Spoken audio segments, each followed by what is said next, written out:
Bismillahirrahmanirrahim. Assalamualaikum warahmatullahi wabarakatuh. Alhamdulillahi rabbil alamin. Al-hadi ila dinil qawim wa ila siratil mustaqim.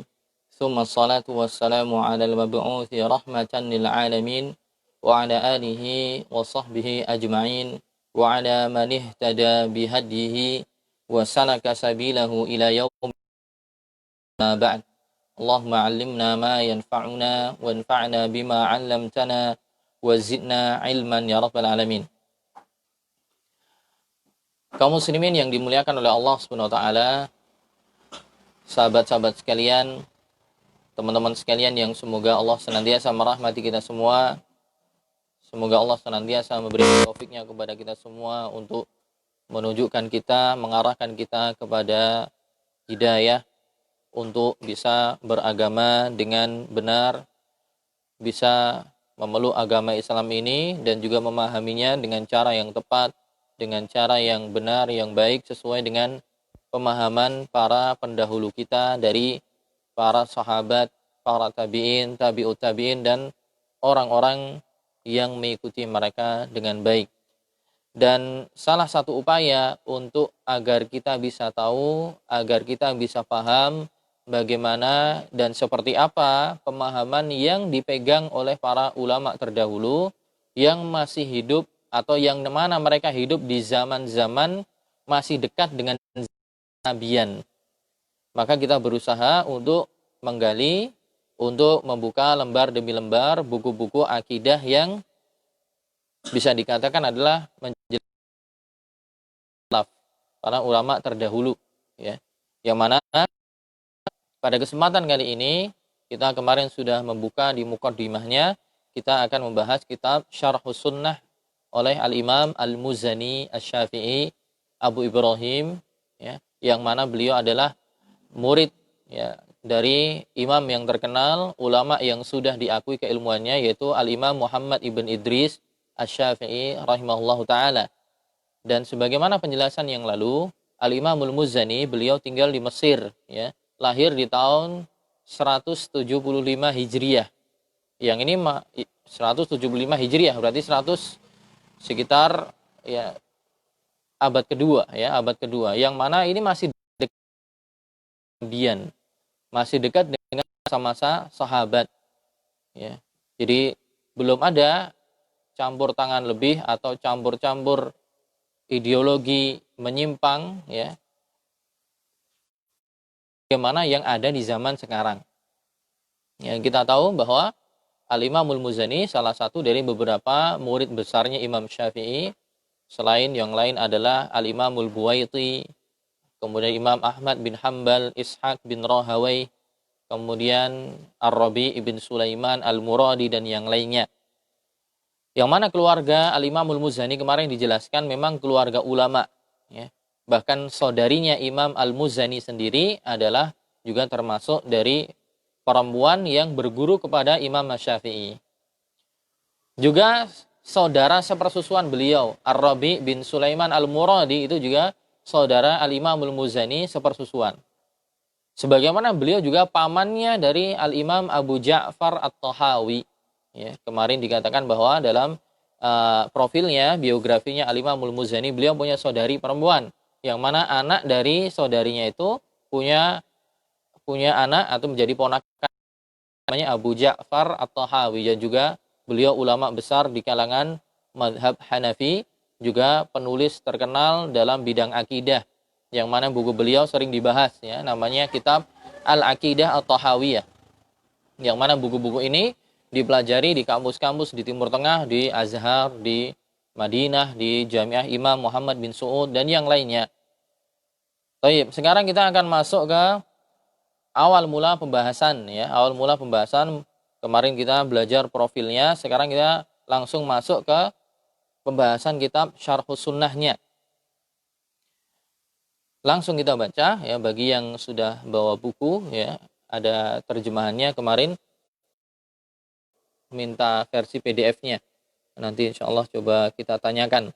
Tapi bagi yang sudah membawa cetaknya, di sini qala al-muallif rahimahullah, berkata penulis, semoga Allah merahmati beliau, Asamanallahu wa iyyakum bittaqwa wa waffaqana wa iyyakum limuwafaqatil huda. Jadi beliau awal mula di sini mendoakan kepada kita semua. Asamanallahu wa iyyakum bittaqwa. Semoga Allah senantiasa melindungi kita, kami semua dan juga kalian dengan ketakwaan. Wa waffaqana iyyakum limuwafaqatil huda. Dan semoga Allah senantiasa memberikan kita taufik juga Anda untuk senantiasa meniti jalan hidayah. Amma ba'd. Lahakallahu sa'altani an uwaddiha laka minas amran tasbiru nafsuka ala tamasuk bihi. Sesungguhnya Anda, semoga Allah memperbaiki diri Anda meminta kepadaku. Nah, ini kemungkinan motivasi kenapa tentang akidah ini ada yang minta. Entah dari kalangan muridnya, entah dari kalangan orang lain meminta kepada beliau untuk menuliskan satu buku yang merangkum, yang mengumpulkan tentang materi akidah. Makanya beliau mengatakan fa'innaka. Sesungguhnya engkau, semoga Allah memperbaiki Anda, sa'altani, engkau meminta kepadaku, an uwaddiha laka minas sunnati amran tasbiru nafsaka ala at-tamasuk bihi.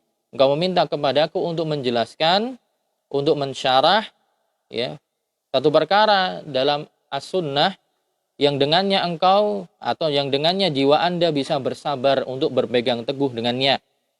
Wa tadra'u bihi anka syubah al-aqawil, yang dengannya nanti aku jelaskan engkau juga bisa membantah dan menangkal perkataan-perkataan yang berbau syubhat. Wa zaigi muhdatsatil dhalin, dan dengannya engkau juga bisa membantah, menangkal penyimpangan hal-hal baru dari orang-orang yang tersesat. Wa qad syarahtu laka minhajan muwaddihan muniran, dan telah aku jelaskan kepada Anda sebuah metode, sebuah manhaj yang jelas, sebagai bentuk nasihat untuk diriku dan juga Anda. Bada'tu fihi bihamdillahi dirsadid, dan aku memulai buku ini dengan memuji kepada Allah Subhanahu wa taala yang maha memiliki petunjuk.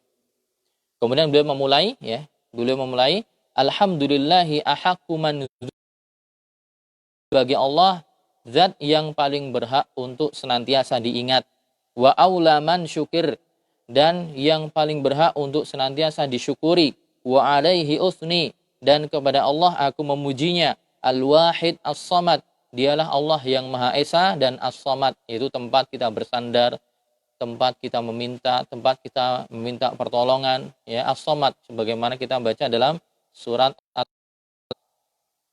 alladzi laisa lahu sahibah wala walad, dialah Allah Subhanahu wa taala yang tidak mempunyai pasangan, tidak punya istri, juga tidak mempunyai anak, lam yalid wa lam yulad, dia tidak beranak juga tidak diperanakkan. Jalla 'anil mathil, Allah Maha Agung dari disamakan atau diserupakan. Fala syabiha lahu wala adil, tidak ada yang serupa dengannya, juga Allah tidak memiliki tandingan. As-sami'ul basir, Allah yang maha mendengar, Allah juga maha melihat. Al-alimul khabir, Allah juga yang maha mengetahui. Al-mani' ar-rafi, yang al-mani' dan ar-rafi yang maha tinggi. Baik, itu baru matannya, matan, bukan mantan, tapi matan. Itu perkataannya Al-Imamul Muzani yang ringkas dan butuh penjelasan. Kita akan bawakan dari syarah atau penjelasan yang ditulis oleh beliau yang mulia Syekh Ahmad Ibn Yahya An-Najmi rahimahullahu ta'ala, seorang ulama di Saudi Arabia, sudah meninggal, dalam buku beliau Fathur Rabbil Ghani bi Tawdihi Syarhi Sunnah lil Imamil Muzani. Syekh Ahmad bin Yahya An-Najmi, beliau menjelaskan, qala al-muallif, tadi di awal mula penulis yaitu Al-Imamul Muzani mengatakan alhamdulillahi ahaq, segala puji bagi Allah zat yang paling pantas untuk senantiasa diingat. Dan ini berdalil dengan apa? Ada dalilnya. Di surah Al-Baqarah Allah mengatakan fadhkuruni azkur, kepadaku maka aku akan ingat kepadamu. Salah satu cara untuk menghidupkan hati kita adalah senantiasa mengingat Allah Subhanahu wa taala. Dengan cara berzikir kepada Allah, maka hati kita akan menjadi tenang. Obat kegalauan manusia, obat kecemasan manusia ketika dirundung berbagai macam ujian hidup, seakan-akan banyak ujian yang tidak ada jalan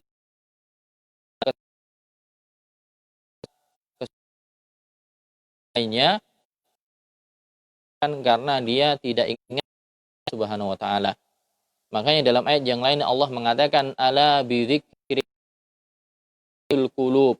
Ketahuilah dengan kalian senantiasa mengingat Allah, maka hati akan menjadi tenang. Yang mana kisah ini dulu pernah saya ceritakan ya di masa yang telah beberapa kajian yang lampau. Ada seorang ulama ya, lupa saya namanya.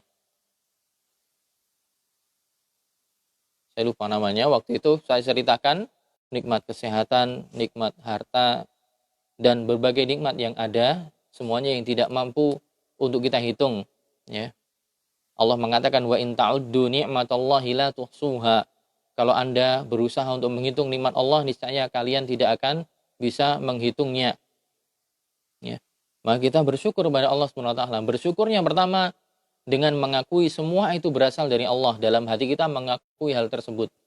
Yang kedua, kita tidak bosan-bosannya untuk mengucap dengan lisan rasa syukur tersebut. Dan tentunya lebih penting dari itu adalah mewujudkan rasa syukur tadi dengan anggota badan. Yaitu kita melaksanakan apa yang Allah perintahkan dan menjauhi apa yang dilarang. Jadi di sini di permulaan matan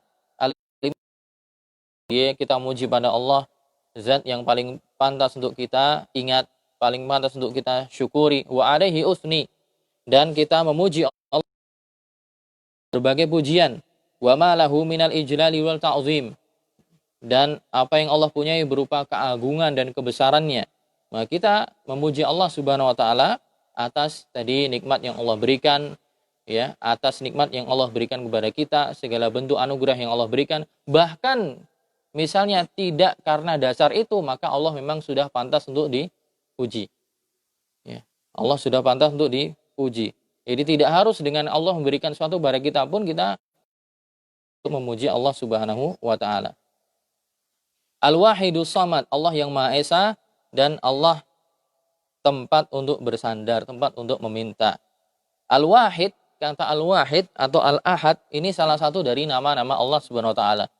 Jadi Allah punya nama-nama yang indah. Allah mengatakan walillahil asmaul husna, dan Allah memiliki nama-nama yang indah. Fad'uuhu biha. Salah satu dari nama-nama yang indah dari Allah tadi adalah Al-Wahid atau Al-Ahad. Ya, sebagaimana Allah sebutkan dalam surat Al-Ikhlas, Qul huwallahu ahad, Allahus samad. As-Samad juga nama Allah Subhanahu wa taala. Ya. Makanya orang boleh diberi nama Abdus Samad. Orang juga boleh dinamakan Abdul Wahid, ya. Esa, hambanya zat yang menjadi tempat untuk bersandar. As-Samad. Allah Esa, Esa dalam hal apa? Esa fi zatihi. Allah dalam zatnya, dalam pribadi Esa, tidak ada duanya, tidak ada tiganya. Wa ahadun fi sifatihi, dan Esa dalam semua sifat-sifatnya. Tidak ada yang sama serupa dengan Allah dalam zatnya, juga dalam sifatnya. Ya, ghalibun la yughlab, Allah yang senantiasa menang, Allah yang senantiasa menaklukkan dan tidak pernah terkalahkan. Wa qahirun la yuqhar, Allah yang punya kemampuan untuk memaksa dan Allah tidak dipaksa. Azizun la yudamu fi izzihi, perkasa, maha kuat, ya, tidak ada kekurangan dalam keperkasaan dan kekuatan. Wala yahtaju ila mu'in, dan Allah sejatinya apa? Tidak butuh kepada pembantu, penolong, ya. Tidak butuh kepada penolong. Laisa lahu sahibatun wala walad jalla 'anil mathil. Allah tidak apa? Tidak mempunyai pasangan. Juga Allah tidak punya anak. Ya. Allah Maha Agung, Maha Mulia, tidak ada sesuatu yang serupa dengannya. Ini akidahnya Ahlussunnah wal Jamaah. Allah tidak punya pasangan, tidak juga punya anak. Maka ketika kita paham bahwa Allah lam yalid wa lam yulad, maka tidak boleh, ya. Makanya dulu pernah ada yang bertanya Gimana hukumnya kemudian kita mengucapkan selamat hari rayanya orang selain agama kita, Nasara atau yang lainnya, yang mana hari raya tersebut ya pada dasarnya mengakui tentang kelahirannya Tuhan mereka. Ini tidak boleh. Ya. Akidah kita mengatakan bahwa Allah tidak punya pasangan, tidak punya istri, juga tidak punya anak. Allah Maha Pencipta, ngapain harus butuh yang lain agar punya anak? Ngapain harus butuh teman? Diri dengan sendirinya. Allah yang menciptakan semuanya. Ya. Makanya wa qalu takhadzar rahmanu walada laqad ji'tum syai'an idda dalam Al-Qur'an, dan mereka mengatakan Ar-Rahman, Allah yang Maha Pengasih, memiliki anak. Sungguh kalian telah mendatangkan perkataan yang sangat mungkar, ya. Takadus samawati yatafattarna minhu. Hampir-hampir saja ya langit terpecah gara-gara statement tersebut, ya. Ini tidak boleh, ya. Kemudian di akhir ayat atau di ayat setelahnya Allah mengatakan wa ma yambaghi lirrahman an yattakhidha walada, dan tidak boleh atau tidak selayaknya kita mengatakan Allah kemudian memiliki anak. Ketika seorang mengatakan selamat, ya, ini bukan berarti kita tidak bertoleransi kepada mereka, ya. Toleransi kepada mereka adalah dengan membiarkan, silahkan hak Anda untuk berhari raya, tapi tidak kemudian kita mendukung atau juga tidak kemudian kita mengucapkan selamat. Ya, cukup memberikan hak mereka untuk berhari raya, kita tidak mengganggu mereka, tapi bukan berarti kemudian kita ikut serta, apalagi mengamankan berlebihan, justru malah kadang menuduh saudara kita sendiri yang nanti akan berbuat. Tentunya berbeda dengan akidah para ulama terdahulu, orang-orang soleh terdahulu yang yang benar-benar keimanan mereka ya sudah diakui oleh kaum muslimin. Ya. Jadi Allah tidak punya pasangan, tidak punya anak. Juga Allah tidak ada yang serupa dengannya. Makanya Allah mengatakan laisa kamitslihi syai'un wa huwas samiul basir. Allah mengatakan di surat Asy-Syura, laisa kamitslihi syai'un. Tidak ada yang serupa dengannya sesuatu apapun. Sesuatu apapun dari makhluknya tidak ada yang serupa dengan Allah SWT. Jadi Allah menafikan keserupaan, ya. Penyerupaan makhluknya apapun itu kepada Allah SWT dinafikan. Tapi walaupun demikian, Allah tetap menetapkan bahwa Dia Maha mendengar lagi Maha melihat. Kemudian ayat ini ya bantahan nanti bagi orang-orang yang keliru menyimpang dalam memahami nama-nama dan sifat Allah. Ketika kita menetapkan Allah Maha mendengar, Allah Maha melihat, Allah kaki, Allah punya wajah, itu tidak berarti bahwa kemudian sifat dengan sifat makhluk, ya. Kesamaan hanya dalam sisi nama, tapi hakikatnya berbeda. Makanya di sini Allah menafikan dalam surat Asy-Syura, laisa kamitslihi syai'un. Tidak ada yang semisal dengannya, dengan Allah Subhanahu wa taala, sesuatu apapun. Tapi tetap Allah As-Sami'ul Basir. Allah Maha mendengar lagi Maha melihat. Nah, padahal melihat dan mendengar itu juga sifat manusia. Manusia melihat, manusia juga mendengar. Tapi sebelumnya Allah nafikan. Berarti maksudnya adalah ketika Allah melihat, Allah mendengar, manusia melihat, manusia mendengar, kesamaan nama ini tidak kemudian menyamakan keduanya. Manusia punya pendengaran dan penglihatan yang cocok dan pantas untuk mereka, yaitu penglihatan dan pendengaran yang terbatas, yang penuh dengan kekurangan, tapi milik Allah adalah penglihatan dan pendengaran yang sempurna. Dan itu nanti dipukul rata dalam sifat-sifat yang lain juga, menjadi kaidah, ya, menjadi kaidah. Fala syabiha wahu wala adil. Tidak ada yang serupa dengannya, juga tidak ada yang sepadan dengan Allah SWT. Kata Imam Muzani tadi, maknanya apa? Laisa hunaka ahadun ya'diluhu. Maksudnya adalah tidak ada seorang pun yang sepadan dengan Allah. Walam yakul lahu kufuwan ahad. Ya. Tapi walaupun demikian nyatanya, ya, banyak orang-orang di masa lampau maupun di masa sekarang entah sengaja, sadar atau tidak sadar, nyatanya masih kemudian menyamakan selain Allah dengan Allah. Ya. Ya, terutama adalah orang-orang yang berbuat kesyirikan. Ya.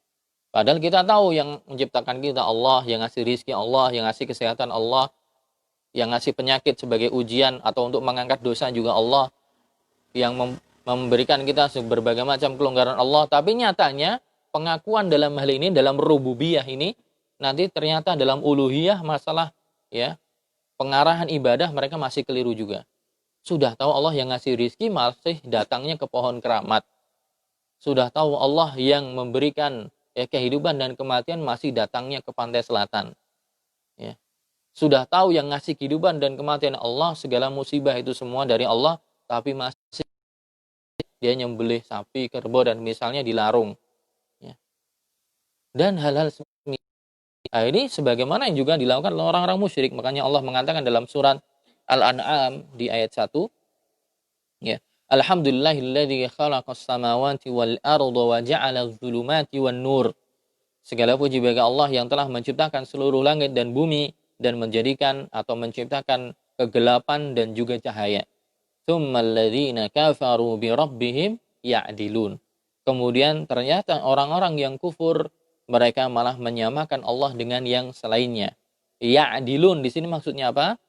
Yaitu ketika mereka sudah tahu bahwa Allah yang menciptakan langit dan bumi, Allah menciptakan matahari, menciptakan bulan, wa khalaqaz zulumati wan nur, Allah yang menciptakan kegelapan dan juga cahaya, ma'adzalika fa innal musyrikina ya'diluna bihi ghairahu.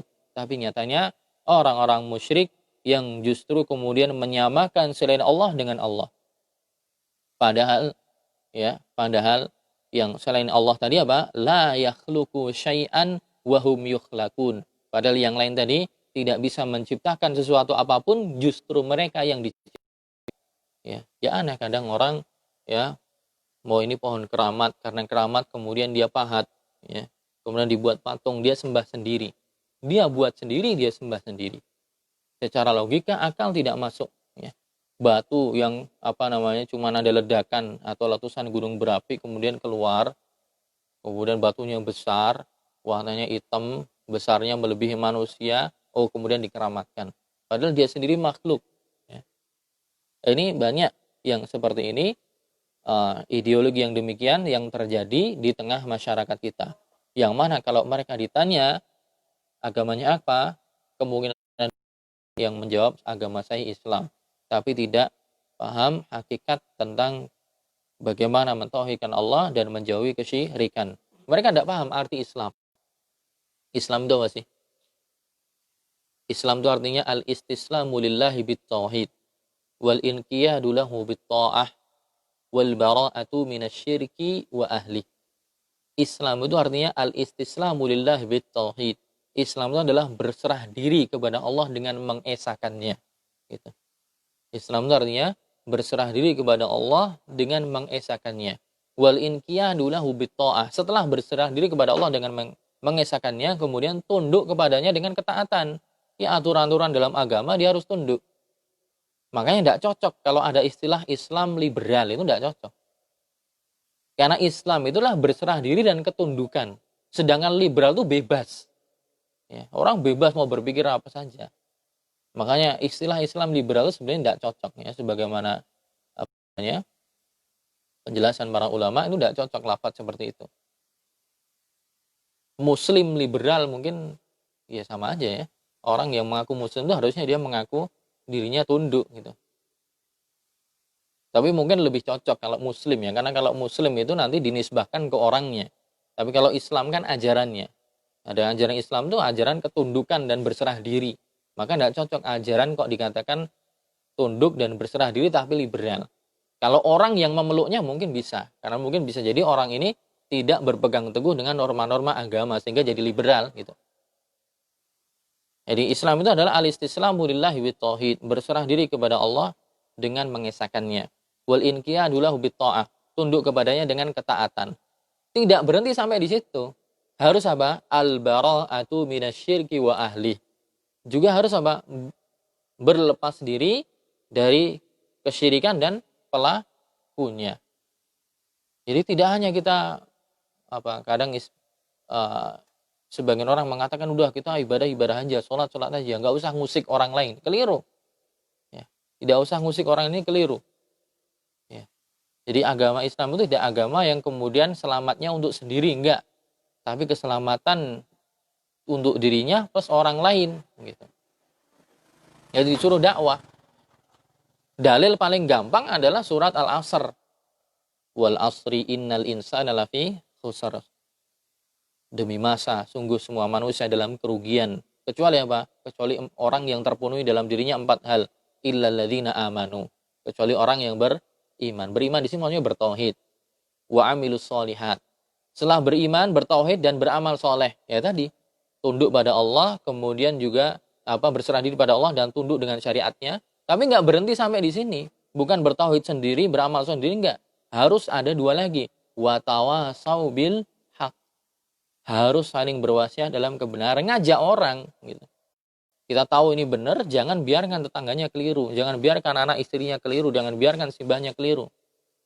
Setelah berwasiat dalam kebenaran, namanya orang ngajak kebenaran, ya, membenarkan orang dari kekeliruan, itu pasti banyak ujian.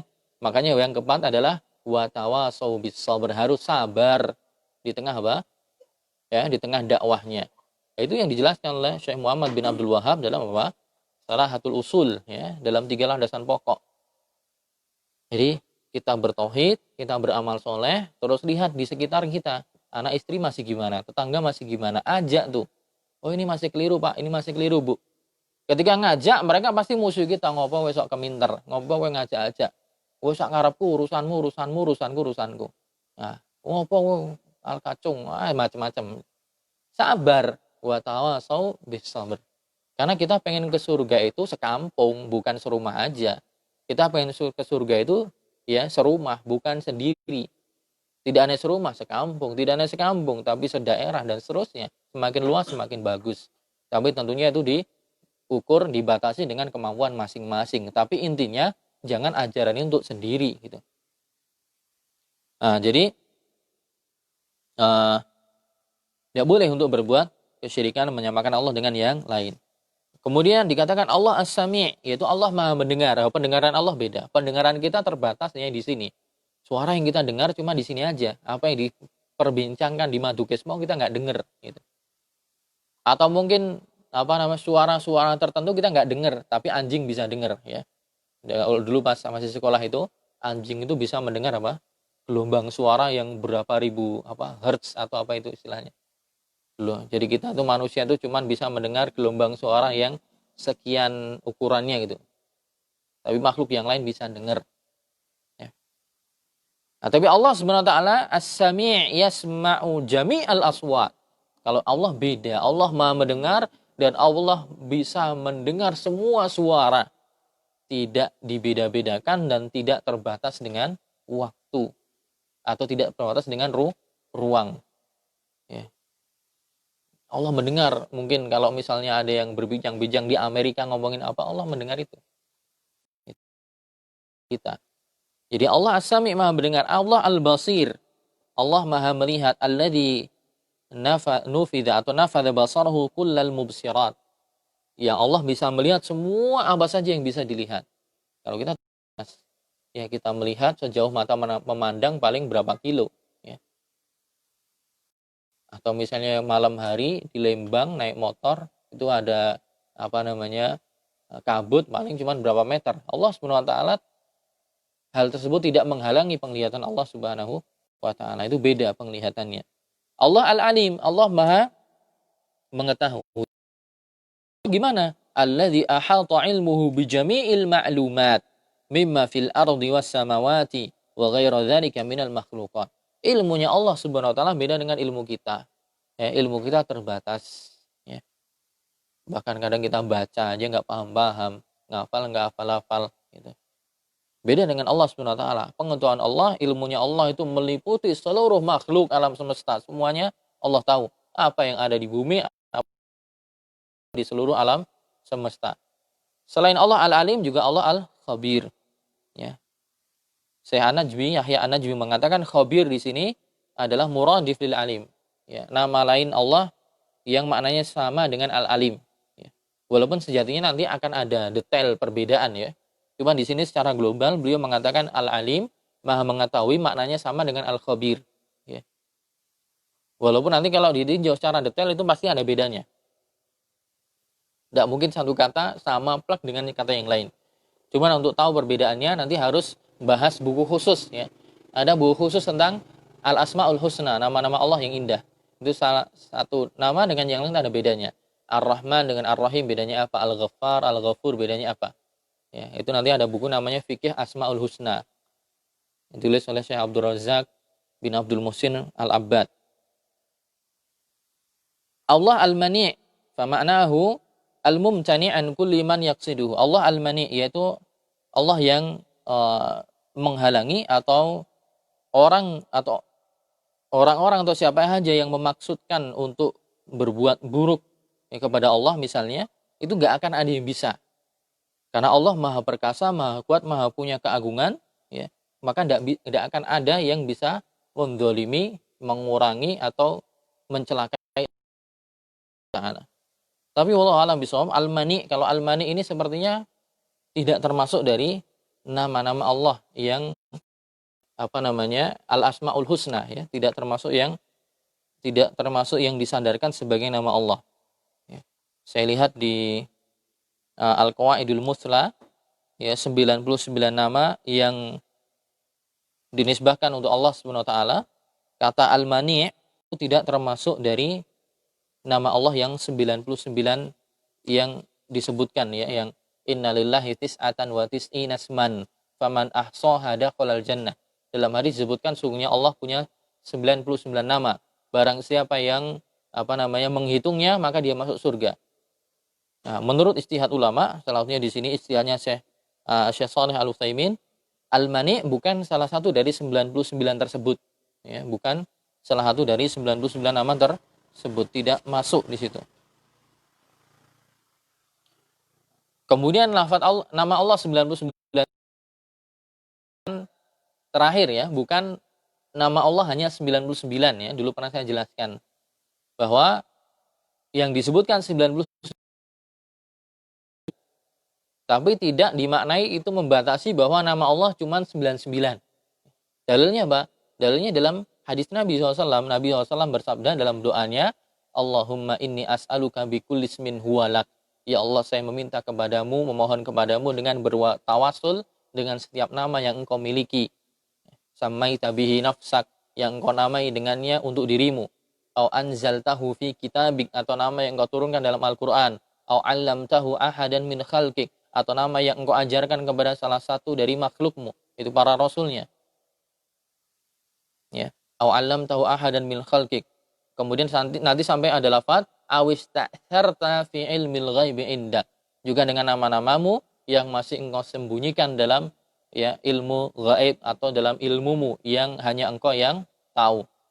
Nah, dari hadis ini para ulama mengambil kesimpulan bahwa nama Allah itu tidak terbatas hanya 99. Tapi 99 itulah yang ada keistimewaannya khusus. Barang siapa yang menghitungnya, maka dia dijanjikan masuk surga. Yang dimaksudkan menghitungnya itu dijelaskan oleh para ulama. Pertama, menghafalnya, kemudian memahami maknanya, ya, nama tadi, ya, kemudian mengamalkan konsekuensinya.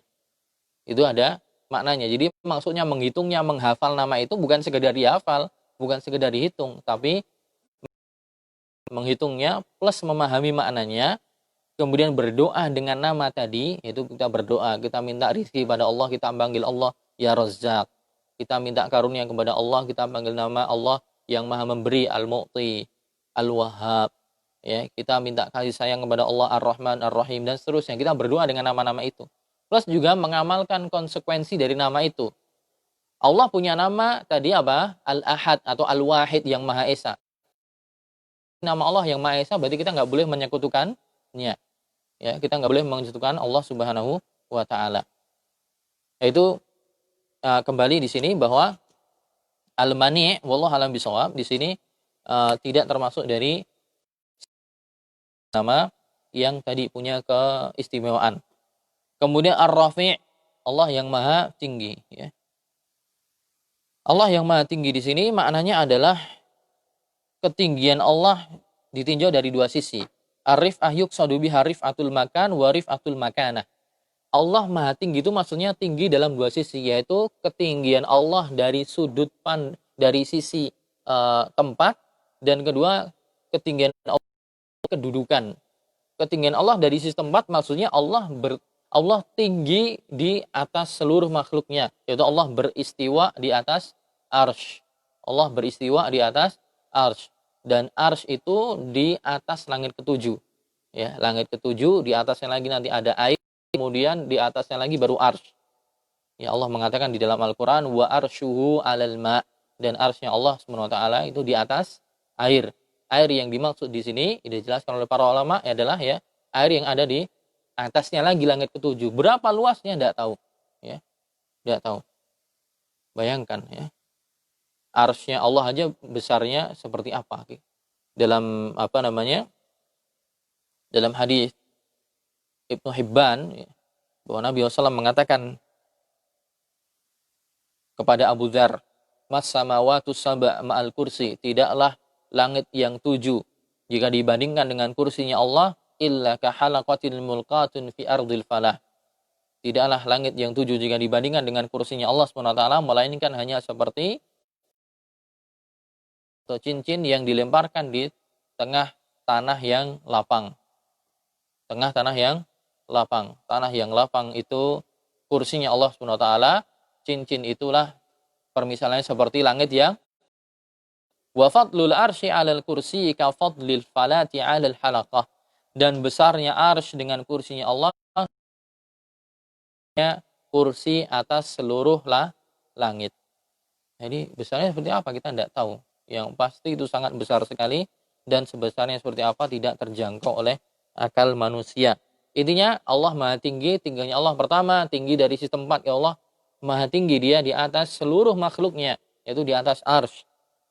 Yang mana arsy itu di atasnya lagi langit yang ketujuh. Kemudian juga Allah tinggi dari sisi kedudukan. Maksudnya apa?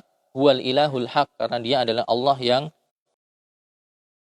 takhda'u li jabarutihi wa izzatihi wa kamalihi kulul makhlukat. Allah tinggi secara kedudukan, maksudnya ya semua makhluknya itu tunduk dengan Allah Subhanahu wa taala. Karena maha kuasa Allah, kesempurnaan Allah ya, keperkasaan Allah, akhirnya semuanya tunduk di hadapan Allah Subhanahu wa taala, sehingga Allah kedudukannya lebih tinggi dari semuanya. Nah, ini potongan penjelasan yang pertama 40. Oke, insya Allah pada kesempatan yang akan datang kita bahas al-ulu ya. Kita bahas al-ulu, yaitu ketinggian Allah SWT. Tadi sudah dikutip ya, sedikit, tapi di pertemuan besok secara khusus Al-Imam Al-Muzani membahas tentang al-ulu, yaitu uluwullah, ya, tingginya Allah Subhanahu wa taala di atas arsy-Nya. Baik, mungkin itu dulu yang bisa kita sampaikan. Insyaallah kita lanjutkan di pertemuan yang akan datang. Subhanakallahumma bihamdika asyhadu an la ilaha illa anta astaghfiruka wa atubu ilaik. Assalamualaikum warahmatullahi wabarakatuh.